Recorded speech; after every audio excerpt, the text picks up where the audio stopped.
didn't actually introduce the other speakers, but Donna, who spoke, let's see, she spoke right before Jerry, but she is our vice president of Writers of Kern. Oh, and cool. then Sin, who spoke right before Dennis, she's our treasurer for Writers of Kern. So it's not that we're, just picking board members, but it just turned out that each one of them had a different experience with publishing. And then Jenny was our critique group coordinator, but she is still our, well, when we go back to regular meetings, she's our sound person, but she's recording this meeting, and which I just realized mine's still on pause. Okay. So she's recording the meeting, and she does a lot of technical stuff for us too. So anyway, so I'd like to introduce Jenny Estes. Thank you very much. Well, my dreaming doing story began 6 years ago. All through my life, I loved writing. I did really well in school, and I took writing classes, adult ed classes throughout my life, but never really pursued it. And then 6 years ago, my husband decided to write a book, and he published it through Whip and Stock. And I was involved in every part of that entire process. And when we finished and he had it in his hands, I had this epiphany. I thought, I loved doing this, even the hard stuff, editing it. I mean, he wrote this theological book, and I had to read it 4 times straight through in just a very short time, to help, edit it and put it together. But I loved the whole publishing process. So I decided that I wanted to start writing. Finally, I was at a period in my life where I had a little bit more time and I could do that. Well, the first thing I did was I went to Bakersfield College, and I took kind of it wasn't a dumbbell English class, but it was a basic grammar class, just for a really good refreshing. And it was a wonderful experience. And at about the same time, then I joined Writers of Kern, and I started attending every meeting. And then I heard about critique groups, and I thought, oh yeah, other writers, I want to get to know other writers. So I joined a critique group. And the thing about critique groups is you have deadlines and you have to produce something. Otherwise, why be in the group? And I've made friends through them. They've become wonderful friends over the years. But more importantly, we learn to be brutally honest with each other's writing and not take it personal. And we all have grown over the last 5 years so much in our writing ability. So I joined a critique group, and I decided to write this story from my life because it's a pretty impactful story. And I called it The Power of Gratitude. And my poor critique group got it over 3 months, 3 times to, 12 times they had to read this story. And then in January, on the Writers of Kern Facebook page, I happened to be looking at it, and there was a post saying, hey, if you have a story, here's places that are calling for stories. And so one of those was Chicken Soup for the Soul. So I thought, my story is kind of going to fit that. So I went to the Chicken Soup website, and they had books and they had themes. And one of their books that was coming up was called The Power of Gratitude. And I went, I have to submit this story. I mean, I'm silly if I don't. But the deadline was 4 days later. So I once again edited it, read it, and went through with a fine-tooth comb, submitted it, and then forgot about it for 2 months until I got an email saying, we've accepted your story. So, wow, that was the beginning. Then I kept writing. I kept being part of a critique group. In fact, I joined another critique group. So I was part of 2 groups now, which gave me a broad spectrum of people to read my material and get feedback on. And during this time, I was also doing women's retreats and teaching about the Anglican Rosary. And so I got together with another clergy wife, and we decided to write this book together on the names of God in the Anglican Rosary. And the following fall, I went to a Christian writers conference. I continued to, I had 2 critique groups that were reading everything I was writing. I took online classes and from UCLA Extension. I took them from Joan Raymond's got an awesome fiction writing class. She does it several times a year. I highly recommend it. So I continued to learn and grow and write. And we were working on this book, and I went to a Christian writers retreat. And at the retreat, it became very clear to me that before I published this book with my friend on the names of God, I needed to write a basic Anglican rosary book that taught, because I'd bought every one that was out there, and there wasn't one that really gave the history, the background, how you do it. And so I thought, I got to write the how-to book. So I took the next 6 months, because I only had 6 months until there was this huge gathering of Anglicans in Dallas that my husband and I were going to, this convention. And I thought, I have to have the book done by then. It was, I was deer in the headlights, locked on, wrote the book. Now I had a lot of experience with the rosary. I was teaching retreats, so I had a lot of materials to pull from. I went to that convention. I got my books 5 days before we left. Went to that convention, sold 50 books that went out all over the world, because people were there from all over the world. They told their friends, they told their friends. It just spread. I'm selling in 6 countries. I've made a friend in Germany that is now an archdeacon there that is translating the book into German.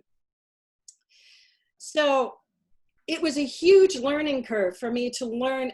I'd always just thought I would do traditional publishing route, because I thought it would be easy. But the problem was I only had 6 months, and I wanted that book in my hand because this convention didn't happen very often. So then that's why I decided to self-publish. And I'm very glad I did, because I love the back-end publishing part of it. In fact, I've helped a couple other writers of Kern publish their books, self-publish their books. So I have my own press name, Theophany Press. And the good news is the book I've been working on for 4 years with my fellow clergy wife is about to be published in September. So we're moving forward. I think what I've learned is that surround yourself with fellow writers. Attend all the walk meetings, especially now that they're on Zoom and they're free. Even those you don't think, I faithfully went, unless I was out of town. Even to one, I don't write children's. I went to the children's author one, and I'll tell you what, every single talk I have learned something. There's never been I've never regretted attending every single meeting. So go to the meetings, keep taking classes, continue to grow in your writing skills, join at least one critique group, and listen to the feedback you get. I know it's very important that you take the feedback that you get and continue to grow as a writer. So the other important thing is marketing. Yeah, I went to the convention, I sold books, but my husband's an Anglican priest. And so he has been personally emailing bishops and Anglican clergy all around the world, and one-on-one, no mass emails, and promoting my book. And it's selling really well. So you've got to market it. And that brings us to our next speaker, Keith Silvas. And I'm really excited because Keith is also a personal friend who I've known for years. And I'm really excited. He's actually helped me a lot too. And so I'm really excited to introduce him. He's a self-published sci-fi and fantasy author. During the day, he writes blogs, designs websites, and manages social media for clients. Born and raised in Bakersfield, he now resides in the Bitterroot Valley in Montana with his wife, Madeline.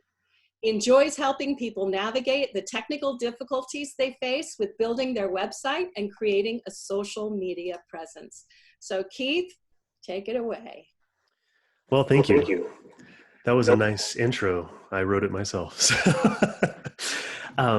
Yeah, so it's really cool to be here. I was actually wanting to join Writers of Kern while I was there because I had been on and off there for almost a year doing business stuff, and then COVID hit. So it's nice to see your faces, and maybe I'll be attending more meetings. So yeah, I'm at the end of the day. I'm lucky that there is a door prize waiting for those who have stayed this long. I am going to give you some tips, some knowledge. I am not going to go exhaustively into everything about social media because I feel like that would probably get really boring at the end of the day. However, I am down to answer any questions, so please feel free. You're not going to derail me by asking questions. I'll be trying to read chat. Okay, that is not a question for me. So anyhow, yeah, this is my face. I made a little PowerPoint, which I'll be switching to, and I'll be talking for a bit, then I'll switch back and what else. So here we go.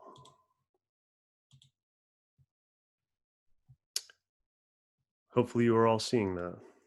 Can you give me a thumbs up? All right, great. So this is all just my perspective. I am by no means, Jenny talked about marketing. I am actually not a marketing expert. I know social media. I have paid attention and learned social media. I do have some marketing ideas that I will give you, but this is by no means, the expert's opinion on marketing. But I know a little bit. So, take some of that, use what you can, what applies to you. So let's just go into this if I can. Keith, can I interrupt you for half a second? Absolutely. So because we're looking at Keith's screen, it might be hard to find the chat. Just take your mouse and kind of roll it to the bottom of your screen and you'll see where the chat is. And you can still ask questions while Keith is talking. And Jenny's going to monitor the chat this time. Thank you. So, because yeah, I'm having a hard time seeing it. So if Jenny, I can find it. It's there's right there.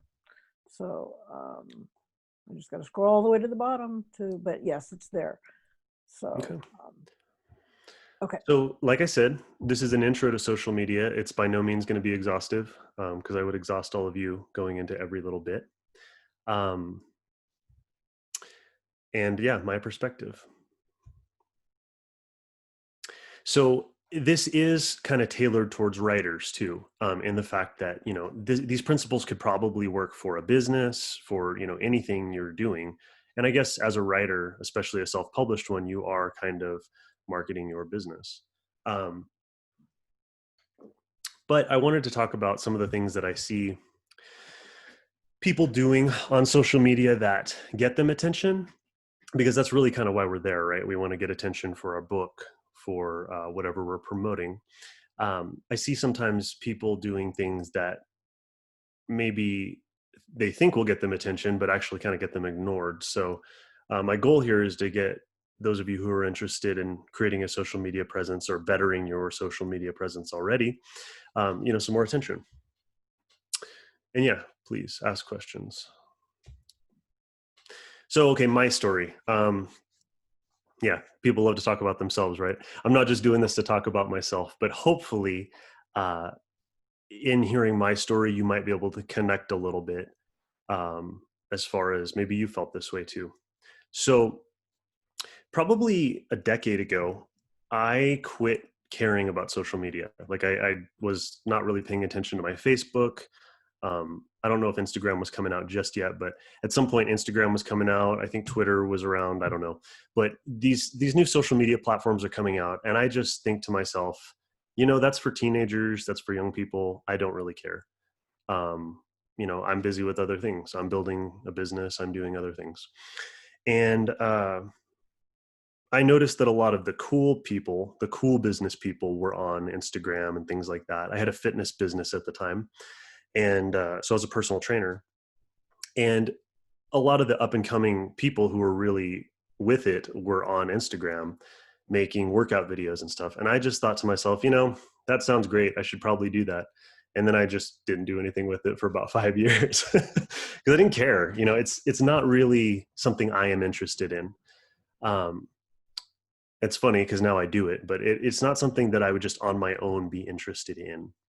I guess I'm not a consumer of social media so much as I realize it's a valuable tool.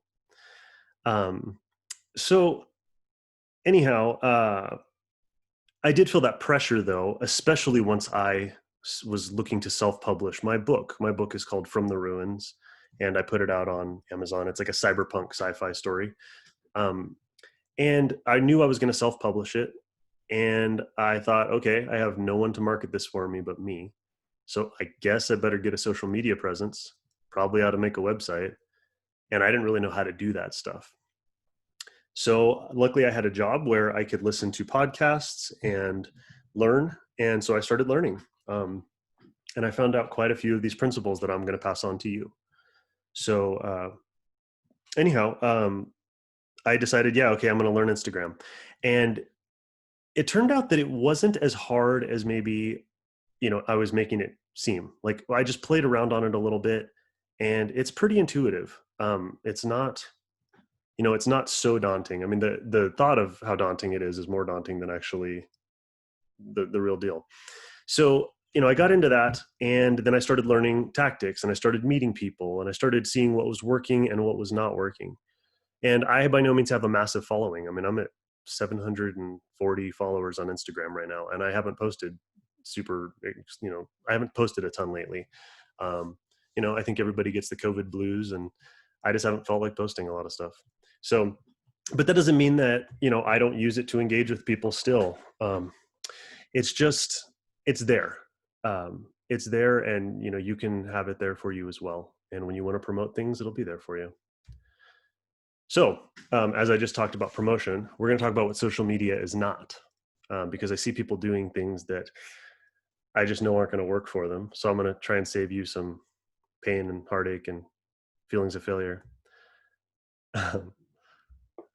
So social media is not just only for teens and 20 somethings. I see plenty of people who are my age, millennials. I see plenty of people who are older. We all have value to put in. It's just finding what is true about you that you care to put out on social media. And people resonate with that. It was like Jerry was talking about, I believe, how people can kind of sense when something is fake in writing. I mean, that's the same with social. If you're being fake, people know that, but they also resonate with what you have that's real. So anyway, we'll probably get more into that later. I talked about it not being too difficult to learn. You just have to spend a little time. I mean, you spend 2 hours on Instagram, you bite the bullet and you spend 2 hours on Instagram. I guarantee you will have a pretty good understanding of how to go at this. And, maybe you all have Instagram accounts already, whatever, but, I'm speaking to those who might not. Same thing with Twitter, same thing with TikTok, same thing with Goodreads. Goodreads is a huge one for authors. And they're all slightly different, but they have similar principles. So the things I'm going to show you are going to be more generalized principles that should work on any of them. Keith, what is TikTok? TikTok is, I'm going to go more into it a little bit later, but it is like the new up and coming deal. And it is short videos. I believe they're like a minute long or less. It's a lot of like teenagers dancing to crazy music or making silly videos. But now it's started to really catch on. And we've got celebrities like Will Smith and The Rock and the guy who played Carlton from Fresh Prince, I forget his name, but they're all on this now, and it's starting to become a pretty big deal. And they predict that it may be like the next Instagram, as far as like it may do to Instagram what Instagram did to Facebook, and kind of push it into more of a business type thing instead of the place where the fun is happening. So when you get on a platform where the fun is happening, that's where you really get organic engagement. Whereas, you go on Facebook, you might talk to your friends and say, hey, I wrote a book, but you're not just going to put a post and have 10,000 people that you don't even know like that post. You're going to have to pay money to do that. And that's kind of how Instagram is becoming.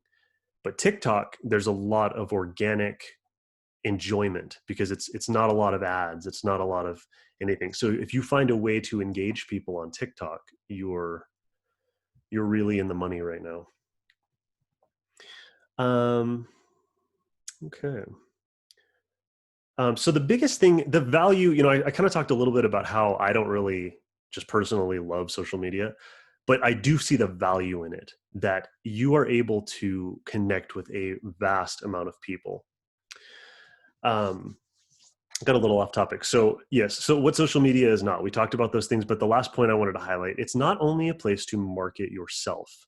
It is certainly that is why we're all getting on it, or most of us are going to get on it. But the secret is you have to give love and attention if you want to receive love and attention. Um, you've heard it, people don't care what you know until they know how much you care. Um, so genuinely going out there and meeting people and giving them some attention, caring about what they do is a huge way to get those things. I'm going to tell a little story about a lady that I met on Instagram who, I mean, she sought me out, but I just think she is like the perfect example of this give attention to get attention. Her name is Sydney Mann, and she's an author, self-published author. And I believe she has 2 books out or something now. But one day she messaged me, like sent me a private message on Instagram and just said, "Hey, I wanted you to know I read your book From the Ruins and I really enjoyed it. And I left you a review." And that's pretty much all she said. And she might've made a couple comments about some, stuff in the story. "I really liked how you did this thing," or whatever. And it was just astonishing to me because I think we were following each other. We kind of knew of each other, but I hadn't given any attention to her.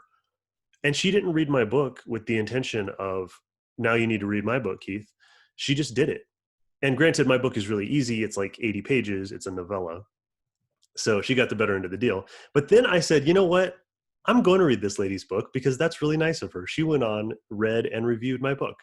And so I ended up reading her 300 and something page novel. And I gave her a review as well. And we're pretty engaged with each other now. I mean, I haven't been on social super a ton lately, but when I get on there, I check out what Sydney Mann is doing and what's her new book. And if she does a post where she wants engagement, I'm going to leave a comment and a like, and I'm going to share it. Or, she's part of my power team of marketing my book, and I want to help her succeed.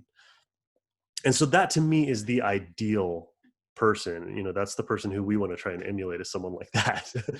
Now I realize that reading someone's book it's a big deal. It's a lot of effort. It's a lot of time put in, but it is definitely a way to get attention for yourself. There probably are ways of maybe doing something that's less committed than that and still getting people to pay attention to you. So anyhow, just a cool example. Okay, so what social media is. I talked about this. It's a huge, powerful tool that can reach millions of people. The possibilities are ridiculous. I think Instagram actually boasts having 1 billion users. That is crazy. I mean, so the community is massive. We've got tons of indie authors. We've got people who make a career out of reading and reviewing books. They take pictures of the books that they read, the bookstagrammers.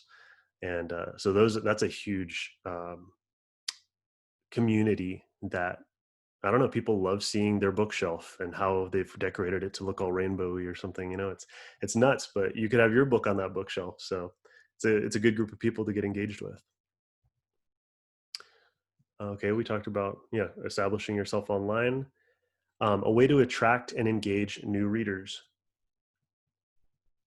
So I talked a little bit about attracting people, but engaging with people. There's so many opportunities with social media to engage with people. You can set up giveaways. You can maybe set up, I know there was this, so the example with me is I write fantasy as well as sci-fi. And there was a girl who started something on Instagram a couple of years ago, and it was Fantasy Whip, which WHIP stands for work in progress. So it was Fantasy Whip September or something like that, or Fantasy Whip October. I can't remember the month she started it. And she just said, "Hey, this is something I'm doing." And she made a question or some kind of a prompt for every single day in that month. And it would be something like, you're talking about your work in progress here. So, what is your main character's biggest fear, would maybe be the question for one day. And then the next day would be, tell me about your villain. Are they evil completely, or are they, somebody who could have been good, but it's just whatever, some questions like that. And since people love talking about themselves and their books, you have this huge group of authors that engaged.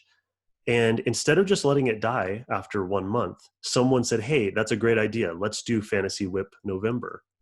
And then Fantasy Whip December started. And so we got this little community of fantasy authors who are all posting in this specific area. And maybe it was, I don't know, 500 people. It wasn't a huge group, but it's very, very targeted. Everybody writes fantasy, loves fantasy, is engaged with others who are writing fantasy.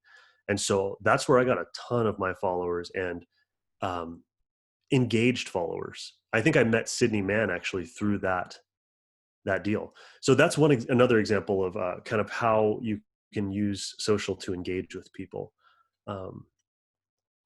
Yeah, it's a great place to make friends, and I've made quite a few friends. Okay, so I'm gonna go. Do we have any questions yet? I didn't see. No, I think we're good. Okay, great. Okay, so now I'll talk a little bit about the big three: Instagram, Facebook, and Twitter. Just a brief overview of them and kind of what their strengths are. And I will talk a little bit about TikTok a little bit more, maybe. I don't know. I've kind of talked a little bit about it already. But yeah, the big three: Facebook, Instagram, and Twitter.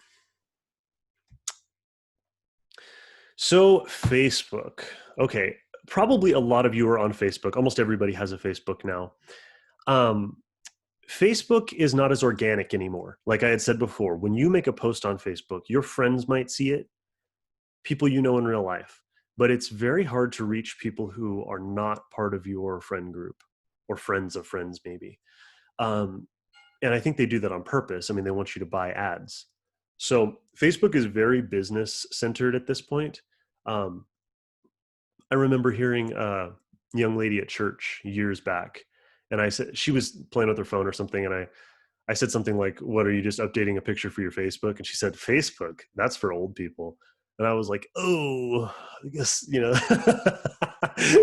didn't even know what the new platform was at the time. So I guess I was in that category. Whatever the case though, then I realized, oh, they all use like Snapchat or whatever, these newer things. But Facebook is massive. I mean, it's by no means done. I think it's still going strong, and the Facebook ads are huge for reaching people. I have used some of the ads, put $10 to $12 into an ad and had engagement with thousands of people. I mean, I think it was like 12,000 people or something that saw my ad, and quite a bit of engagement.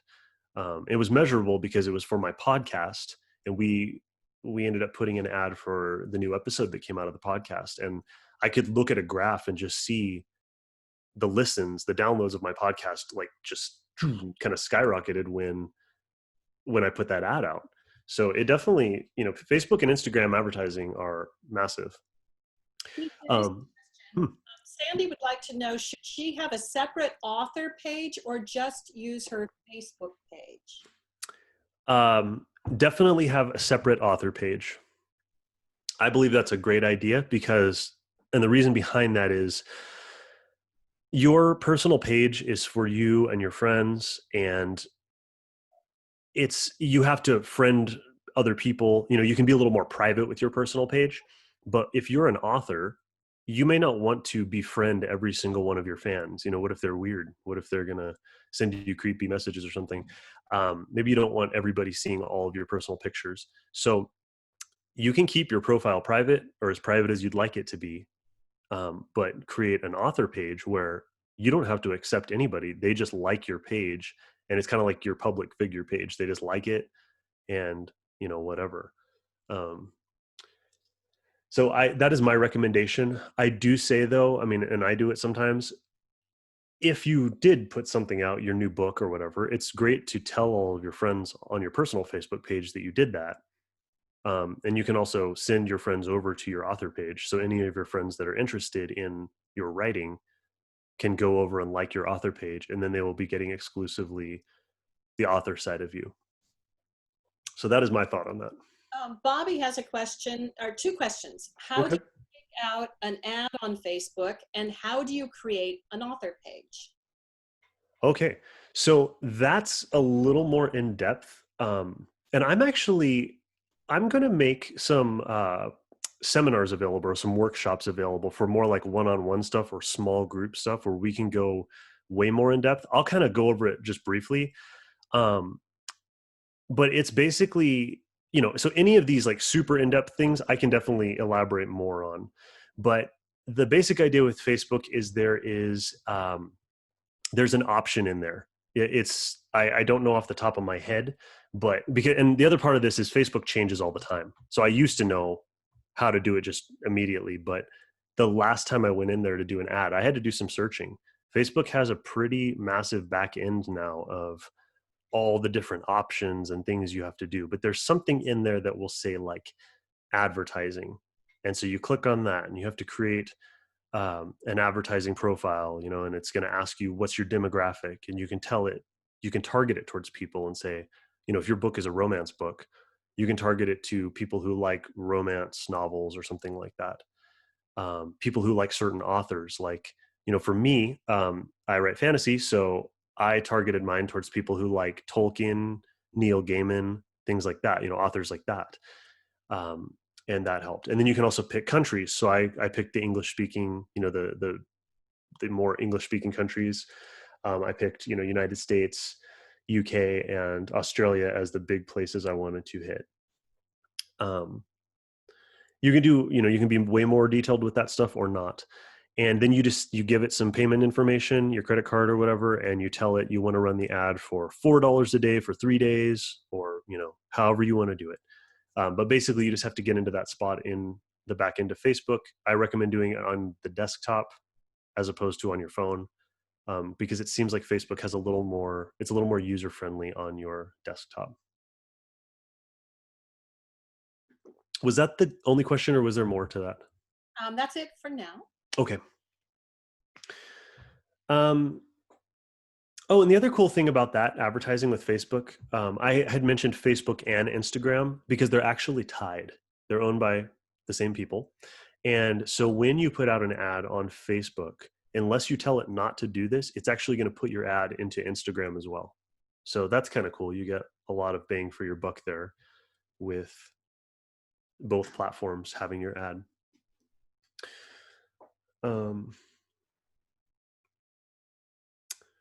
Okay, so let's move on to Instagram unless we have any more questions on Facebook.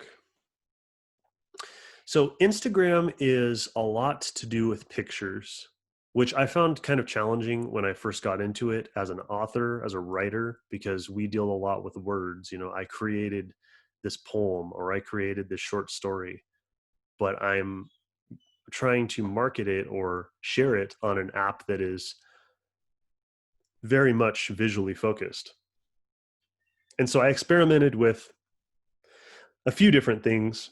I would sometimes get a picture of some character that might look like the character in my story, or maybe I would do a nice mountain backdrop with, I don't know, some words, some catchy phrase from my story. Some of that worked.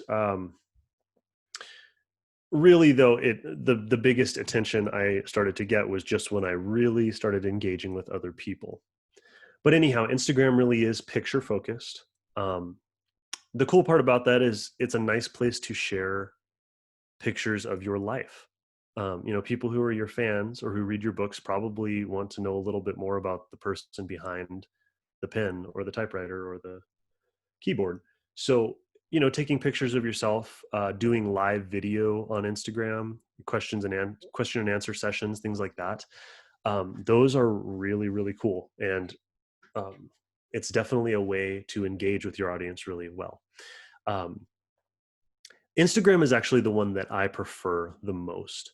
Part of that is because I also do art. And so I like to put my art up on Instagram and I like to look at other artists. So if I was going to be a consumer in some way of any kind of social media, it would probably just be looking at other artists' art on Instagram. But yeah, side note, whatever. I'm getting a little off topic, talking about myself now. And so the big one too, like I talked about earlier, is Bookstagram, or, readers of Instagram. And these people, I don't know what it is, but people love it when they just take a picture of a book, um, and they will just decorate the picture and make it this most gorgeous photograph you've ever seen of a book. And it gets like 6,000 likes or something. It's just crazy. And I wonder sometimes if they actually read all these books or if they just post the pictures, but whatever, it doesn't matter, because if you can get your book with a few of those people, a lot of those people, what a great way to get thousands upon thousands of eyes on your book. Question. Yes. A couple of them. Should we develop an author page in Instagram as well? I personally started it that way. I made an Instagram page just as an author, and when I had friends asking me to be my friend on Instagram, I would actually not, like, it's a follow for follow deal. So I would have a friend follow me, somebody I knew in real life, but they may not be interested in my writing. They're just, oh, that's Keith. So I made a personal page. Problem was, I ended up starting to actually share a lot of personal life as well on my Instagram. I didn't see a need to make a distinction personally. Some people might. It's kind of preference. Do you want to keep your personal life and your author life completely separate? I think Instagram is a spot where it's kind of good to share a little bit of your personal life. Not too much, but like, hey, here's my dog, I'm going for a walk with my dog or something. I think Jenny actually had a video. Good job, Jenny, walking with her dog on the bluffs. That kind of stuff's cool. I think that people like seeing that. So initially I would have said make them separate. Now I think keep them as one. That's my preference. If you have a different opinion, you're not wrong. That's your way of doing things. And going back to Facebook, just a real quick question from Shelley. She said she has 2 Facebook accounts, one for personal and one for poetry. But is there something specific she needs to do to make the poetry page an author page? There is a function in Facebook called Pages, and it's a little bit different. So it creates a page that, like I said, is more of a public figure page. And so you can put a label like author, or I don't know if there's a poetry, but at least writer probably is something you could put it on. And it's a little bit easier for people to become your friend or to follow you on there. All they have to do is click the like button, and then it just added to one of the things that they like. And so they will see posts from that page, but it's much easier than having to actually have them send you a friend request and you accept the friend request. Did I answer that right? Thank you. Okay. Yeah.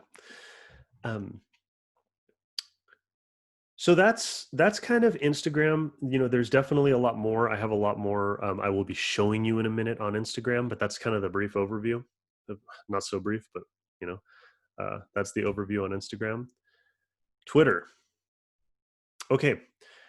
I probably have I have the least experience probably on TikTok, but Twitter is one that I'm on there begrudgingly because, it's like a social obligation. I mean, if I'm going to be a social media person, I should probably know about all the platforms. I personally am not super drawn to this one. Anybody who knows about Twitter knows that there can be a lot of toxic chat and weird opinions, and just anything goes on Twitter. I have a friend that calls Twitter the Wild West. I mean, it's like you will see anything. They're less stringent on their censorship stuff. So I will be scrolling through and see some pictures that are very much not appropriate sometimes. So just be warned. And I mean, I have a filter on mine and it's still not always 100%. So just be warned. I may end up sharing my screen on Twitter, and I'm just going to disclaimer now. I hope nothing crazy comes up. It is what it is. Twitter is the Wild West. But the cool part about Twitter is there actually are good people on there. There are a ton of writers, and the writing community is very, very into connecting with each other. Now, some of you who are on Twitter know this, that it's really easy to get like thousands of followers because everybody's like, for some reason, there's a follow for follow mentality on Twitter, which means Jenny's on Twitter, I'm on Twitter. Let's say we don't know each other. I just see Jenny as an author. She's a friend of my friend. I just follow her. And more than likely, she's going to follow me back. and she never unfollows me. I mean, it's not uncommon to see someone with like 10,000 people they're following. There's no possible way in a day that you could look at 10,000 people's tweets, because especially when some people tweet 6 times a day, a tweet is just a little message you send out to all your followers. There's no way you're going to see all that, but that's not the point. It's kind of like you just follow everyone and then they're part of your network.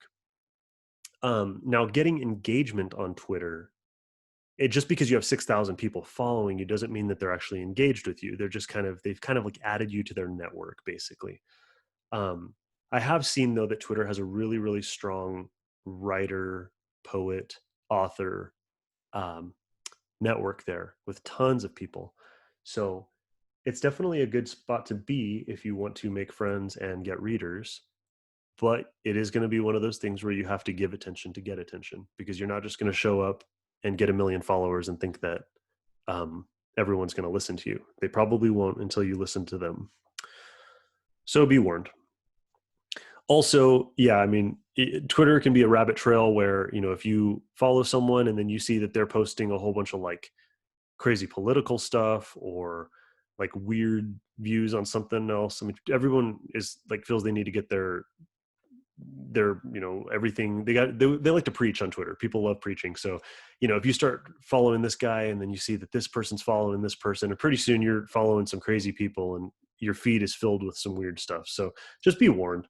I don't want to prescribe, hey, get on Twitter, and then you're like, oh my gosh, Keith is such a bad person. He told me to go to this dark hellhole. It really is kind of like that sometimes, but it can be good, like I said. Here's a kind of overall questions. Are these Mhm. platforms, Anka wants to know, more effective than developing a web page? I think that they are both good. So these platforms will actually supplement your web page as your overall online presence. It's kind of like when you go to a business meeting or something, you hand out your business card. Like, you could have just given someone your phone number, but having a business card just adds a level of legitimacy. The same thing with having a website. Like, people may never go to your website. They might just give you a call because they have your number. But the fact that you have a website adds a little bit more legitimacy to what you're doing. So a website is good, but you can also send people to your website through Instagram or Twitter. Um, One thing I like to tell people, one strategy I have learned that is kind of good for marketing, is, let's say you write a blog. With authors, it may be a little different because you kind of need to have people be a fan of your writing in order for them to want to listen to your blog. But maybe you're a nonfiction writer. And I actually know a nonfiction writer who teaches survival, like, active shooter survival and stuff. So a lot of people are interested in that with times being crazy. He teaches self-defense. He teaches, survival in situations like that. So let's say he writes a blog and it gets out there on the internet. It's on his website. Well, now he can go on his social media and link that blog and say, hey, anybody interested in active shooter survival? I have a blog on the top 5 things you should be looking for in order to have a better chance in, dealing with shooters or something like that. And he's going to get hits. People are going to then go to his website and look. And then, hey, maybe people will buy his special like mace product that he makes or whatever. He finds our audience, and there it is. Jenny, it's a great example with Jenny. She's got the Anglican Rosary. So Jenny could be writing a blog, like maybe a devotional blog or something that creates value for her demographic. And it's free. It's on a blog. And so maybe she has stuff that she's selling on her website. Maybe she's selling rosaries on her website, but just getting people to the website is the challenge. So she could write a blog on just a little blurb on like something about the Anglican Rosary, but then she puts, you want to learn more about it, you can click here. You can also purchase rosaries here, and she links them right to her sales page. So it's kind of a neat little tool. And I think they complement each other very well as far as websites and social media. Sin has a question too. She said she used to follow and interact, and she's talking about Twitter. And though she got followers that way, the engagement was low. And she's employed this message without much return. Any other advice on this method on Twitter? So she's employed the method of giving attention. I think so. Yeah. Okay. Yes. It depends on how much you give, I guess. I mean, yeah, there are some people who are probably just out there to, they're not going to give you attention no matter what. And maybe you're wasting your time unless you really just genuinely care about their writing. Uh, you may not get them to read your book back. That's just how it is. Um, I am going to show you some strategies though coming up. And how much time do I? It's 3:37 here, so 2:37. When am I done? 3:20 is when you're finishing. Oh, okay. So I've still got like 40 minutes, Yes. I think. Okay. So I definitely want to show you all. So I have one big strategy that I want to show you, and it's coming up, that I use when I want to, build engagement. So, hopefully that will be helpful, but I'll bring that up a little bit later.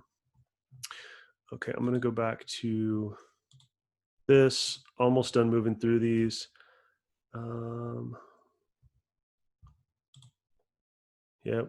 Talked a little bit about TikTok.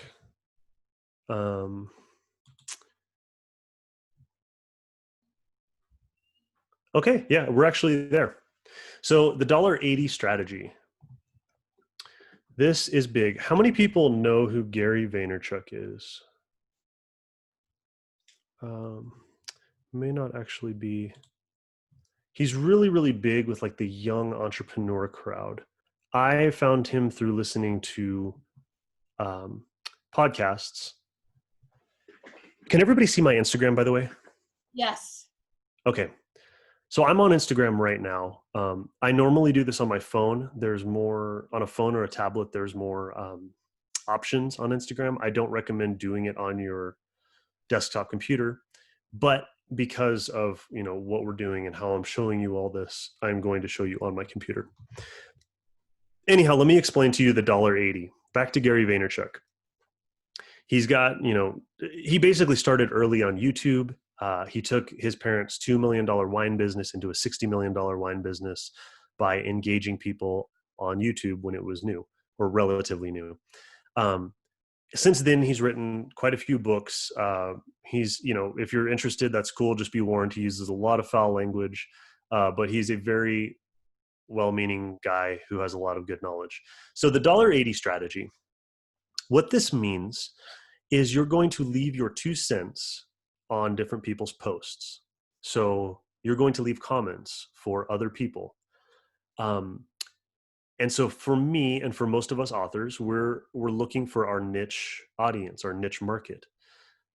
So we need to find hashtags. Hopefully everyone knows what a hashtag is. If not, it's like the pound sign. And it's a way that you can find different topics, I guess. Yeah, different topics on different social media platforms. So I'm going to use Instagram as an example, but you can certainly use it on Twitter and on TikTok. I'm not actually sure how much Facebook, I don't believe Facebook engages with hashtags very much. So if you're only using Facebook, probably not going to, this strategy probably isn't going to work because I don't think hashtags work as well on Facebook. But I would encourage you to get on these other platforms and start using these hashtags. So again, hashtag is just the pound sign. You're going to find your 10 hashtags that have to do with what you're into. So I'll just tell you from me, some of my hashtags are writer, hashtag author, hashtag sci-fi author, hashtag sci-fi readers, hashtag fantasy, hashtag fantasy writer, hashtag writers of Instagram, hashtag readers of Instagram. And so you see now where we're going with this. And I'm going to show you, because we're going to get into it. We're going to go to those hashtags. And so we're going to find some posts because people have put those hashtags on their posts. For instance, this lady right here that I follow, she's a comic book artist, Laura Braga. She has her picture here that she's posted, and she has hashtag comics. Do we all see that there? Yes. She has hashtag Harley Quinn, and see, so it's Batman and Harley Quinn. That's her picture. And so she's putting these things because these hashtags are they're basically what her picture has to do with. She's finding her warm audience there by, anybody who's going to go searching through those hashtags. Maybe they want to find Batman or they want to find a picture of Harley Quinn. Well, they're going to find that by simply going to that hashtag. And hers is probably going to be on, it's going to be somewhere on there, and they're going to see it and they're going to like it. So that's what we're doing now. So we are going to go to hashtag writers of Instagram. Or I'll just go to hashtag writer. How about that? And see, when I type in hashtag writer, you get a list already. Writers of Instagram, 24 million posts. Hashtag writer, 23 million, almost 24 million posts there. We've got hashtag writers community, 8 million, almost 9 million posts. So these are huge communities with tons of engagement every single day. So let's just go to writers of Instagram. And it even has down here, it has a thing for related hashtags. So we've got all this different stuff. And you could click each of these, writing community, and it'll take you. See, now we're at writing community. And these are the top posts. And the top posts, like, this person has quite a bit of engagement. They have 400 comments. Oh, I'm sorry, 400 likes, almost 500 likes and 22 comments. Okay, so they say, choose people who choose you. You will always be happy. This is very feel good. I personally probably wouldn't just be looking for these things myself, but because we are engaging with the writing community, we're going to leave them a comment. And that's where this $1.80 strategy comes in. We're basically looking at the top 9 posts of 10 different hashtags that have to do with our brand and what we're doing. And we're going to leave our 2 cents. So we're leaving a comment. And so all that put together, it's 90 different posts. We're going to leave comments on all of them. I'm not going to do all of that obviously right now, but we are going to jump in here. Okay, so choose people who choose you. You will always be happy. I'm going to hit a like, and then I'm going to leave them a nice comment. And this is how you start getting engagement. So I will say, it's so important to find people who support you and who bring positivity into your life, ! And then we post that. And can I see my comments right now? Hopefully. Let me, okay, and see, there's my comment now. And you see other people, they've commented too. So true. Yes. Yes, always, and so everyone's just kind of trying to get their comment on there. Whatever the case, people go to this and they're going to see that I wrote a nice comment there. And it may not be this person, this unsaid feelings person, but there may be 10 people who like my comment. And maybe one of those people comes and follows me and starts engaging. And so the point is, you try and leave heartfelt comments. And, if you're just putting yes, I mean, maybe someone will follow you, but the more in depth you can get, or the more engaged you can be, the more people are going to engage with you. And these people appreciate it. This guy, Blake Auden Poetry. I want to apologize in advance if we see anything obscene on these poets. I have no idea. I don't even know these people. I'm just on here. So hopefully we don't run into anything too crazy, beyond about PG-13. Anyhow, yeah, we're going to engage with them. And the more likes and comments this guy gets, the more his post is going to be elevated. And so he appreciates it. He may like it and comment back. And people who are his fans might say, hey, this is cool. He's talking to this Keith Silvas guy. Who's that? And they might go and check it out. They might go check my profile out. So let's go to a different one now.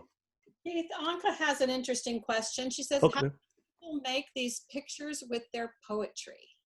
How do they make pictures with their poetry? There are a few different ways. Photoshop is one.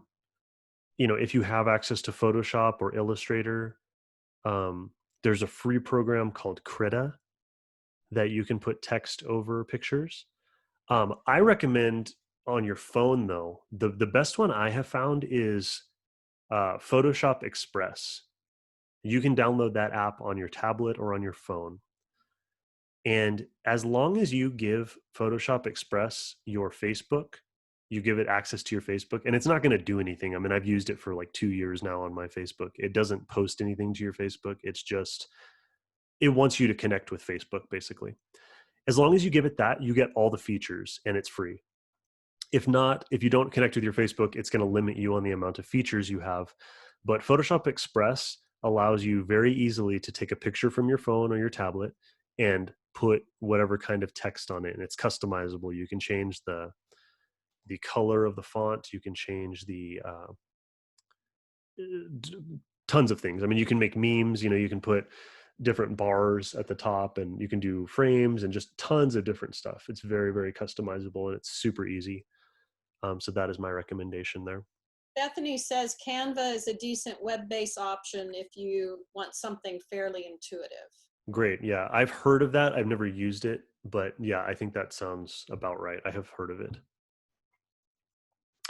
I actually have Photoshop on my computer though, so that's what I typically use. But that also costs like $53 a month, and not everybody wants to pay that, so you don't need to. So let's go to. I'm actually going to show you all the Fantasy Whip crew. And see, look at all these. Fantasy Whip January, April, February. I mean, the amount of posts are low, but that's not always a bad thing, because what that's showing me is it's a small niche group. There's only 1,800 posts, which means your post is more likely to be seen. I don't know how many more fantasy writers we have in this group, but I'm sure that there are things like this for mystery, for memoir, for everything.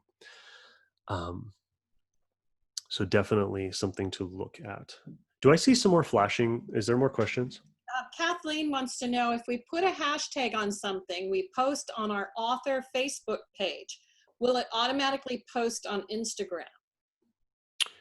No, not as far as I know. I do not think it works that way. Now, it kind of works the opposite way though. So when you post on your Instagram, it will automatically go to your Facebook if you hook it up. So, I don't know that I can actually post something. I don't believe I can on the website, the browser. So this is my Instagram. But like this one, when I posted it, I made it automatically go to my Facebook author page. And you can do that pretty easily. Like I said, the options are really limited on the desktop, but there is a way to do it. And I mean, that is definitely something, if you're having problems, I could probably help you with that. I could cover that in a workshop. If we get some interest and, a group of, maybe 3 people want to do a workshop or something, I could definitely do a workshop where we're just kind of sitting together, and we'll do it on the phone or on the tablet. But I'm sorry. Sorry, I don't mean to interrupt. I just want to say that myself and another walk author met with Keith, and we spent 1 hour doing one of this Instagram workshop, and I'm able to post and do basic stuff very easily. So his 1 hour workshops are really valuable if you. It's a shortcut to being able to actually navigate and use Instagram. Yeah. And I mean, obviously I can't answer every question in depth right now, but that is definitely a place for those kind of questions, because, if you're the person asking it, there's probably 3 other people that have that question. And, in smaller groups, it's very easy to go super in depth with, this is exactly how you do a Facebook ad. I will show you, just, I will pick through with you and we'll figure out, just how to do it. I think I was finished with talking about, I lost my train of thought, but I think we were talking about having these pictures go directly to your Facebook page. And yeah, it's pretty simple on how to do that. So the $1.80, that's basically, if you haven't tried that to get engagement, that is a great way to do it. I would definitely recommend that. And he recommends, like with the $1.80, he's recommending 90 comments, 90 different posts a day. I will tell you that probably takes 2 hours every day. So that's a little excessive in my opinion. I don't think you need to do that much to get followers. But Gary Vaynerchuk is a man that's very extreme. He never takes a day off and works 16-hour days and such. And that's how he likes to live his life. But for the rest of us, even if you went and did 10 of these every day, 10 comments every day, you would start to grow an engaged following. I want to find these Fantasy Whip so I can show you. Oh, I want to show you Sydney Man too, because she's awesome. She's my friend. This lady right here is doing it right. Look at her, 2,600 followers.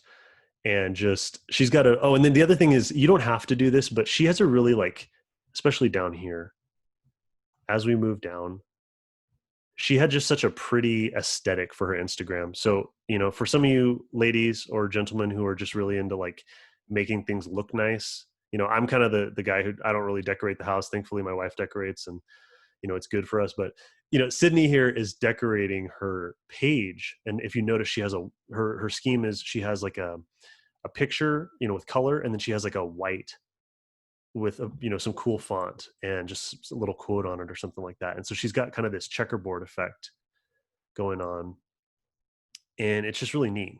So that is something that makes your page kind of pop. It looks really nice to have. It's not necessary, but it definitely looks really cool. And so she's got all this stuff, and I'm definitely not worried about her page having anything crazy on it. She's a nice Christian lady who, isn't too crazy. So, and see, she's doing the bookshelf picture thing. So this is definitely someone who has put a lot of effort into making a very nice author page. Like I said, I use my own personal page for art as well as author stuff and just real life stuff. But, there are definitely people who have a little bit more of some author aesthetics going on. Keith, Bill wants to know how much of your time daily and weekly is spent on social media and webpage. It's largely dependent on how much work I have. So since COVID has come, I lost quite a bit of business. So before, it might have been 2 to 3 hours on social media doing things for clients, where I'm posting for clients and things like that. For my own personal page, I've kind of made the decision that until I'm really super serious about just building my independent author presence, I don't have to be as concerned with it. I've just kind of given myself permission to post whenever I feel like it. And that's a choice I'm making. I want to get more books written. I want to get more books out there before I really start going hard on this for myself. So it would really depend, but so maybe what would I recommend for an author who is trying to build their social media presence aggressively? I would probably recommend the 90 posts a day, 2 hours a day, or whatever it takes you to leave 90 heartfelt comments in these different hashtags. I think that's a great way to really build it up. Something else I wanted to bring up, because this probably seems pretty there's a ton of stuff I've just given you. One of the biggest pieces of advice that I thought was helpful when I was starting out with social media is, someone said, it was an author too. They said, pick one of the platforms. You don't need to be on every single platform just going crazy. Try and make a present, or try to make a profile on all of them, but pick one that is your main platform that you're really engaging on. And so I chose Instagram. Being an artist as well as an author, I like pictures. And so I chose Instagram, and that is where my main work has gone in. I do have a Twitter page, but I pretty much just repost the stuff that I post from Instagram on Twitter. Same thing with my Facebook. What I'm posting on Instagram is the original content, and it just filters into my Facebook page. So pick one, whichever one, maybe Twitter floats your boat. You like posting crazy posts about whatever, and you want to be someone who's in the Wild West. Maybe you dig Twitter. So go hard on Twitter, and Instagram can kind of just, you post on that every once in a while.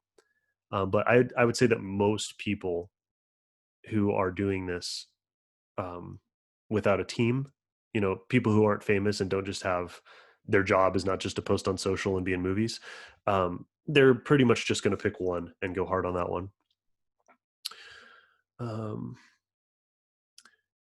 Let's see. I wanted to bring up again I kind of touched on it a little bit already, but the whole principle of not just going on social, like of course all of our end goal is to sell books and to get readers, but really to go in there and to give attention and or to give value. Um, so the Gary Vaynerchuk, again, the guy I mentioned, the entrepreneur, talks, he has a strategy that, and it's a book, I believe he has 3 jabs in the title. So it's something like jab, jab, jab, right hook. And this principle basically means when you're selling something, whether it's actually for money or you are just trying to get people to do something, that is your right hook. And if you come into Instagram or Twitter or wherever, and all you're doing is throwing right hooks by saying, hey, read my book. Hey, check out my free ebook. My ebook's free. I mean, that you would think that's, in a way, that's still kind of a sales pitch because you're still trying to get people to read your stuff. Attention these days is a currency. So if you are asking for attention, you're basically asking people for the currency of today's age. So you go on and you're just constantly making a sales pitch. People start to tune you out because that's what Instagram is, that's what social media is. That's what kind of the world is just a big void of people. I mean, this is my perception, but a big void of people just kind of shouting into this void with megaphones, wanting to be heard, and very few people listen. So the jabs would be the listening or the posts that are not sales pitchy. They're just, hey, this is what I'm dealing with in my life right now. This is, this is the obstacle I'm going through getting published. I'm sending out query letters right now. I know a lot of authors do that. And people can identify with that. Or, hey, here's what I learned from getting rejected from 10 query letters. I know one of the, somebody in Writers of Kern was actually sharing some of her journey, sending out, talking to agents. And it was helpful to me to kind of hear some of the feedback that the agents were giving her. And I'm sure that a lot of you would be interested to hear things like that. If someone has already kind of been through some of the process, it could teach us something. So those type of posts would be really helpful as the jabs. You're providing value to writers. And then every once in a while, you throw out a right hook. Hey, have you read my book? Hey, my book's on sale right now, something like that. So I just thought that would be a really nice thing to remind everyone. I'll stop harping on on the jab, jab, right hook strategy, but definitely very important. Let's see. Let's see. You have about 20 how minutes. many? How many? 20. 20. Okay. So, okay, here's a big one. This one, I can't remember who the author was, but I was listening to some podcast. It was probably The Creative Pen. It's this lady named Joanna Penn, and she's a indie author, and she actually makes a living at it. But again, her stuff is mostly jabs. I mean, she's given a lot of information on how to self-publish and good strategies for self-publishing. And she interviews a lot of other authors on her podcast that are self-published and successful. And so that's how she kind of provides the value for people. And every once in a while, she will, she'll talk about her books, but her books are not the main focus. In fact, I haven't even read one of her books, but I've learned from her and her podcast. And this strategy is just, I thought it was amazing. So I'm going to share it with all of you. This, if you're going to take one note on like the marketing strategy that Keith gave me, this is probably the one. So tune in. So most of us authors know that it's good to have a mailing list. If you are going to be a successful author, everybody wants to have a mailing list. And if you don't have one already, you can do that through like MailChimp or something like that. Typically, people are going to send out a newsletter like quarterly or something like that, whatever you're going to do with that. But you want to get, the more people you can get on your mailing list, the more people are going to be directly engaged when you say, hey, I've got a pre-order for my book. Hey, check out this thing, or, I'm going to have a book signing here, assuming COVID ever ends. I will have a digital book signing otherwise. No, anyway. So you want to build your newsletter. That's huge. Newsletter is massive. Here is a strategy to get people to connect with your newsletter. So you're going to give your book away, but not just, you're going to go big on this. You're going to make like a basket or a package. Some people call it like a swag box. So you're giving away a lot of swag that has to do with your book. For instance, let's see. let's say I wrote Harry Potter or a fantasy book like Harry Potter. We're all pretty familiar with that. Let's say that, and people really like this stuff like book boxes. So let's say I give away a signed copy, hardback copy of my book, or, paperback, whatever you have, but a nice copy of the book and it's signed. But then I put it in a box with some other stuff, like maybe the main characters are wizards. So I put like a wand in there. Maybe I've like had a wand handcrafted by some, you're going to spend some money on this, but hear me out here. So we got, a cool looking little wand, or we've got, I don't know, there was one lady who was doing like essential oils that smelled like her character. She made different scents, and she had described like her main character, who's, this gorgeous, handsome, otherworldly man who's just, from the fairy kingdoms or whatever. And so she made a scent with essential oils handcrafted by her that was like his essence or whatever. And she describes his scent in the book as being like pine needles and whatever. And so she made that, and she puts that in her box. And maybe you get some stickers with, some cool thing that has to do with your story or whatever, but you're giving people all this cool value stuff. Maybe you give them a nice pin with something from a quote from your book on it or something like that. So you throw all this together in your swag box. Maybe you spend $100 on the box. And then you say, okay, you put it out on social. You put a Facebook ad out, which we talked about doing Facebook ads. You take a nice picture of this box. You make it look amazing. You get the most professional photography you can get on it. And you show people this and you say, hey, I'm going to do a giveaway for this box. The winner is going to be announced in my newsletter. Here is a link to sign up for my newsletter. All you have to do to sign up is to comment on this post. So you're doing a couple things there. By getting a comment on your post, you're boosting the organic reach that it's going to have, because if 1,000 people comment on a post, it's going to be definitely a little more in the public eye. It's going to be pushed up to the top of the writing community. It's basically a post that's trending. So you're getting your post to naturally get a lot of comments on it, but you're also driving all of those people. They can sign up, but unless they're in your newsletter, they're not going to know that they won. And so they sign up for your newsletter. And so then you have the other side of it, that maybe you have people who are already signed up on your newsletter, but they're not following you on social media. And so then in your newsletter, you say, hey, there's a chance to win this basket or this box, of all this cool stuff. And you send the picture. You say, all you have to do is make sure you're following me on social media, whatever it is, Facebook, Instagram, and go and comment on the post. And there you go. So now you have it to where you're kind of, you're maximizing your readership basically. So your newsletter people are going to follow you on social, and the people who are following you on social are going to be in your newsletter, and you're reaching other people who are potentially interested with your Facebook ads. So yeah, definitely a life hack there. And I definitely want to try that as soon as I get a little more books out there. Because at the end of the day too, you got to make sure you have time for writing. So, I talk about 2 hours a day on social, but if you're doing 2 hours a day on social and you're not writing, then what's the point? How are you going to be a writer?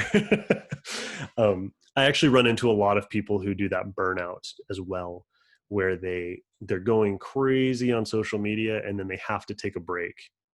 And there was one guy who was spending hours upon hours every day, and he was killing it on social media. And then he finally just said, you know what? I'm really burned out and I don't think I want to be on here anymore. And I'll keep I'll keep friends with you on email, but I'm pretty much done with social media. And he just quit. And I think that was really sad, because he spent a lot of time and then he didn't even have time to write, and he just kind of quit. So yeah, definitely don't burn yourself out. Start small.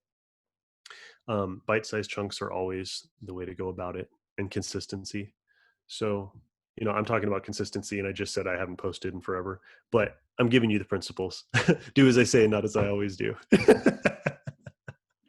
And again, I do it for businesses. You're paying me, I'm going to do it for you. But, when it's for myself, I've taken a way more casual approach. And my focus right now is I want to get back into writing a little more and put out some more books.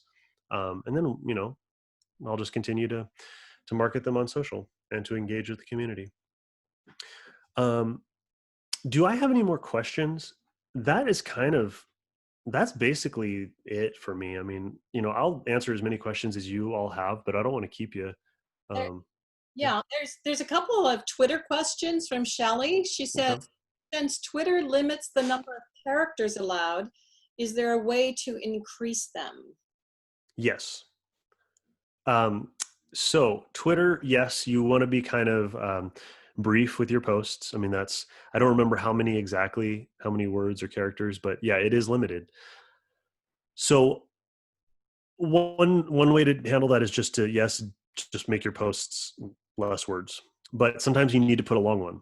So what you can do is you post part of what you're going to say, and I will give an example that I did. And I don't actually know if I'm going to find it super easily on my Twitter. And I also hesitate to pull Twitter up on the big screen because you never know what you're going to see. So I'll just tell you. How about that? I put a big quote from one of my stories. It was probably, I would say, half a page of manuscript. And it was just there kind of designed to give people a taste of what this story is like. And so what I did was maybe my first paragraph fit in the tweet, and then it started saying the rest. It'll kind of read out the stuff that's too much. It'll say, these words are, excluding your limit or whatever. So I cut it off at a certain point, maybe after a paragraph, and I take the next paragraph and I put that as a comment right beneath. So my first tweet is out, and then I comment on my own tweet, and I put the second tweet, which is the continuation of that long message. And then if I have enough for a third tweet, I'll just do that too. And so I just keep commenting, and it makes this comment chain that goes down, and people can go through and just read it. And she also wants to know, how does she send a mass tweet to many at the same time? So that's how Twitter works. You actually, when you tweet anything, it's going to go to everybody who is following you. And it's also about the hashtags that you add. So I will go on. We're just going to hazard it. I'm sorry if I kill anybody's eyes. Okay, that's cute. So, okay, Twitter. I think I can make a tweet from the desktop. So we're going to try it. We are going to say, by the way, does Writers of Kern have a Twitter? Not that I know of. Okay. I'm just going to say having a great time hanging with the Writers of Kern. Now, see, I could tag Writers of Kern if there was a Twitter page. I should definitely. We do have a Twitter page. Oh, sweet. Then And we have an you. Instagram page too. All right, I'm tagging you. Let's do this.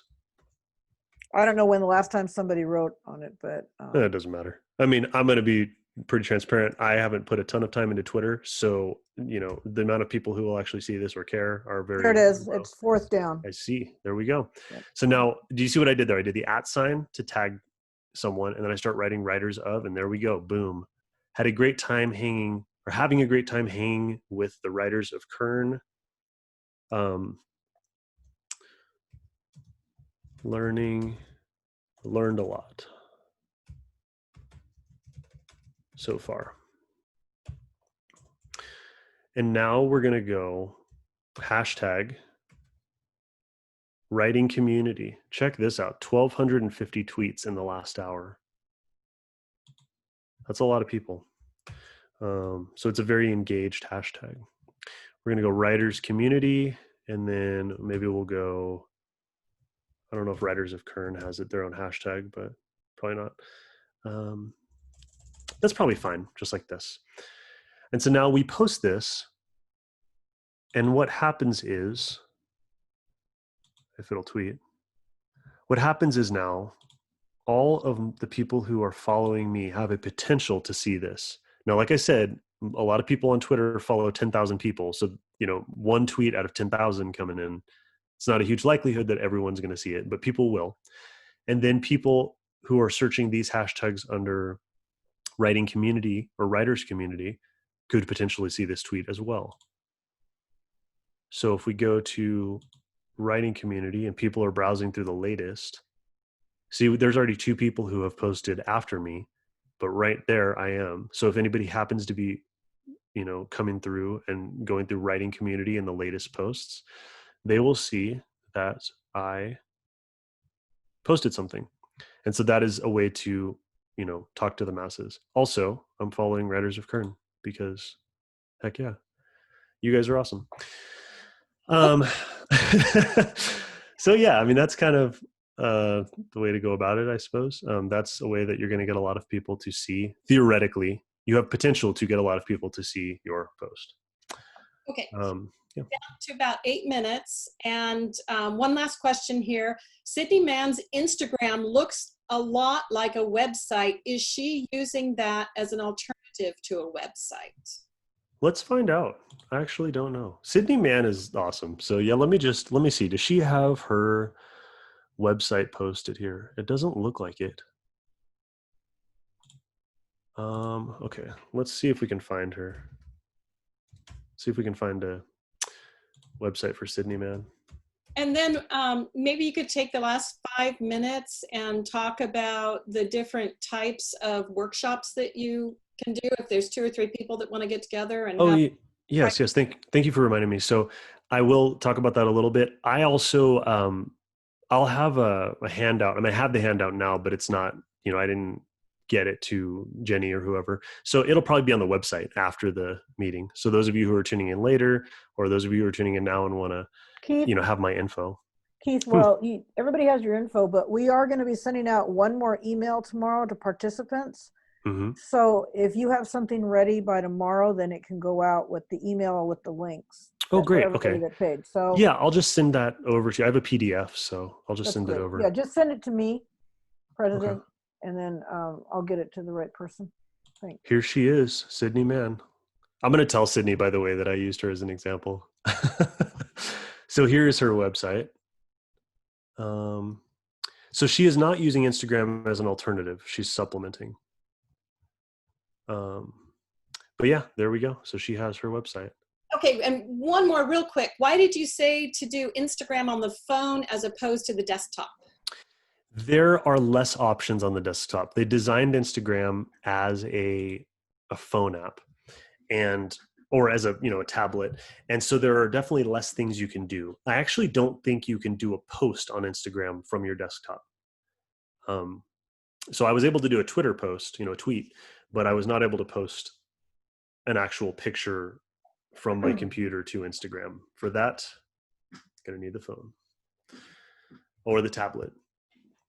Now there are ways around that if you just don't care and you don't like having, you don't like messing with your smartphone. I believe Apple computers have a way that you can change your browser to behave like a phone, but that's a little more complex.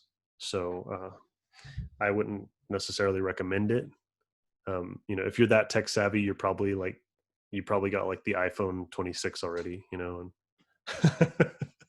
and there you go. Or maybe you're on Android. I don't know. Anyhow, okay.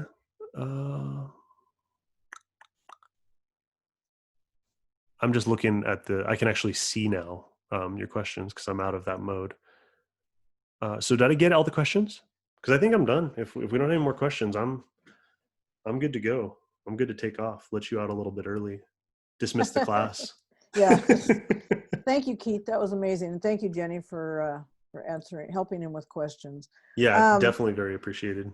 So I know Jenny and I had talked about this, and the board had talked about this, that if you wanted to offer specific classes and there was enough Writers of Kern people that were interested, what I'd like everybody to do, who's watching this or whoever's watching the replay, is once you see Keith's presentation and you might be interested in one of his small classes, email us at info@writersofkern.com and just put something, I'm interested in one of Keith's classes. And then we will gather those names and get them to Keith, and he can figure out, what he wants to do with it. Just to keep it, because we're trying not to post anything on anywhere that people that didn't see the conference would have access. In other words, we want special things for people that paid for this conference. So, we need you to email us, and then we'll get this stuff to Keith. So that might be a good thing to add, Keith, to your handout, what Joan just said. I Oh, definitely took your advice to heart and thought, let's give Writers of Kern, people who attended the conference, a little discount on these things, because okay. why not? So yeah, the cherry on top, if That would be anybody really wants to nice. do it. Thank you. Yeah, because Yeah, so if people want to, and let's say you get 10 people that are interested, then you can decide if you want to have 3 classes of 3 or 4 or whatever. yeah, But then you can offer, and you can contact them, because we have a main email list of everybody that we're going to email out to. So, but we're not going to bug everybody with that. But if anybody emails us back, then, at least we can give them the information. yeah, So definitely. thank Well, thank you. thank you so much, and thank you for coming all the way from Montana. Yeah, thanks for having me. Thanks for listening. I see everyone's awake. It looks like everyone's Oh, we awake. still got Jerry 40. Jerry turned his screen off. He might be sleeping, but everybody else looks. I'm just messing around. Yeah. Okay, so I'm going to mute you and then Okay. finish up here.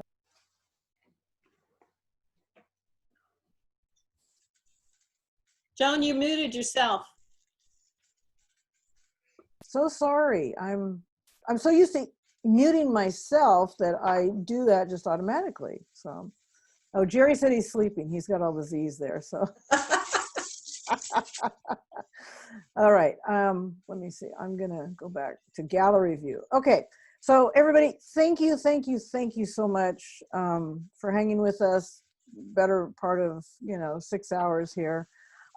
Speakers were amazing. Our spotlight speakers were amazing. I'm just overwhelmed at this. Was such an amazing day, and a lot of prep. We've been prepping for this since probably October of last year, by getting our speakers, and then just making sure we could follow what we needed to and make this happen. So announcements also, I don't remember if I said this in the beginning, and I apologize, and I'm trying to find my notes, but I want to thank our conference sponsor, which was, and I always say the name wrong, Klein, Denelia, and Goldner. They, Robert Kimsey is one, what? Dina Talley. Thank you. I should have You're had you welcome. said it. I also can't say other words like Mitsubishi. I have to think about that. So anyway, Robert Kimsey is a member of Writers of Kern. His law firm, they focus on what's it called? IP, intellectual property, and all that kind of good stuff. So here in Bakersfield, if you need somebody and have a writing related question that might need an attorney, they're very generous, and they donate every year to help our conference make it happen. Don't forget about the questionnaire that came. We're interested in what you think.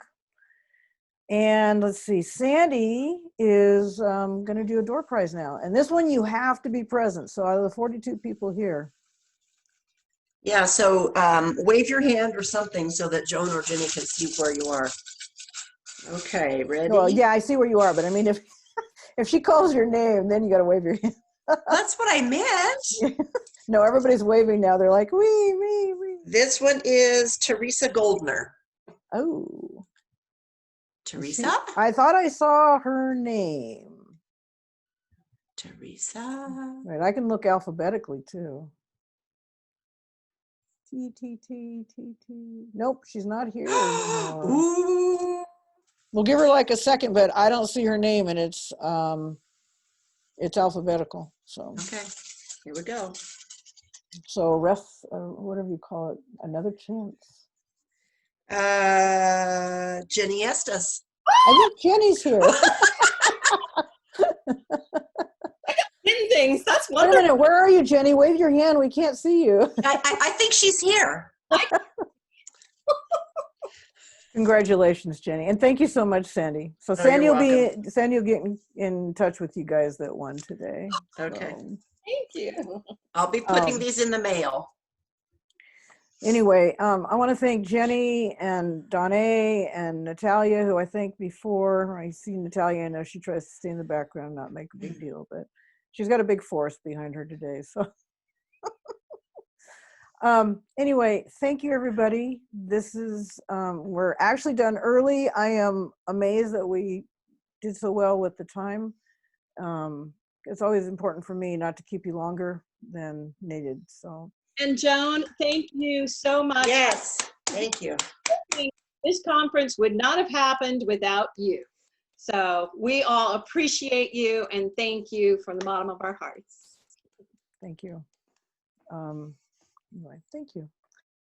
And I think that's it. Now you got me, so I can't talk. I'm a writer. I have to write now. So I am excited about writing, though. I'm excited about everything we've learned today. I mean, I want to be like I want to be not done with the conference, but I want to have the conference over, and then I'm going to start writing and doing the things. And, you know, I thought everybody today was just amazing. And I think Dennis's talk was so timely with, you know, just all the things that we're having as writers, and Keith, you know, and Jerry, everybody was amazing. So, and Adam, of course, I don't want to forget Adam. So, Susan says she feels refueled. Yes. So I do too. I feel refueled. So anyway, thank you. Quick reminder that next month in August, whichever the third Saturday is, I don't have it in front of me right now. Oh wait, I do. On August 15th, we're going to have Dr. Christina Gessler, and she's going to be talking about funds for writers, how to apply for grants, residencies, scholarships, and fellowships. This is going to be one of our free meetings. So anybody can go on to, you can go to writersofkern.com/events. Keith, you said you wanted to start attending meetings. We expect to see you sign up for this.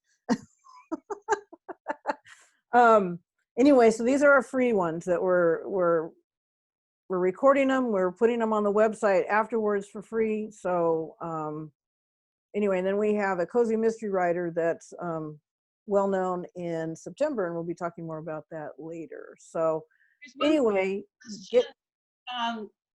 where can they find the post? She said, Dr. Lyons said, wonderful conference. Where can we find the post? What post? Sorry. Find the post. What you were just talking about. Okay, so if you go to, I was going to say, writersofkern.com/events is where every one of our events are. And we only have a capacity for 100 people on these calls. So you need to get signed up early. You do not have to be there to watch it in person, but, and actually I take that back. For the conference, you had to sign up because the recording is only going to people that, that paid for it. But for the other meetings, if you don't sign up, or for some reason you can't get signed up, and you always have to sign up like the day ahead of time. Don't wait till the last minute. You can just go sign up, and then we are posting all of the videos. So if you want to watch a video from March or April, you can go back and it's all there. So all the ones that are free are also being posted for free. Also, don't forget, we always get I've been getting phone calls and emails, and everybody's like, I don't have my sign-in information. Just remember, when you sign up for these conferences, we do not send it out until 24 hours before the meeting. So don't panic if you don't have the Zoom. It's going to come to you like 3 or 4 times in a 24-hour period. So anyway, all right, I think that's it. Everybody relax, enjoy the rest of your weekend, and write.